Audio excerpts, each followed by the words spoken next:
ఈ లోకంలో మనం ఎన్నో విషయాల గురించి ఏడుస్తూ ఉంటాం కదా! ఎవరో మనల్ని బాధ పెట్టారని ఏడుస్తాం. లేకపోతే మన కుటుంబంలో పరిస్థితులు బాలేదని ఏడుస్తాం. మన జీవితంలో అనారోగ్యం ఉందని ఏడుస్తాం.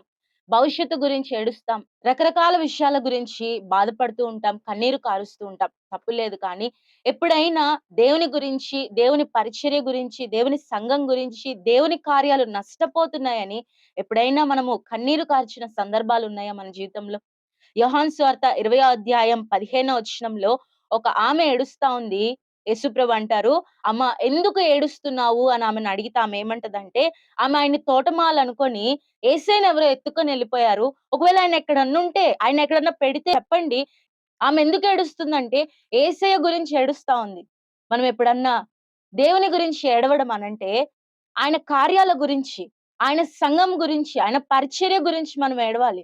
మన ప్రార్థన ఎప్పుడూ గూడా మన గురించి, మన కుటుంబం గురించి, ఈ సర్కిల్, ఈ లూప్‌లోనే తిరుగుతూ ఉంటది కానీ, దేవుని గురించి, ఆయన పరిచర్య గురించి, ఎన్నో ఆత్మలు నశించిపోతున్న వారి గురించి ఎప్పుడైనా కన్నీరు కార్చామా? దేవుని సంఘం నష్టపోతున్న పరిస్థితుల గురించి ఎప్పుడైనా కన్నీరు కార్చామా?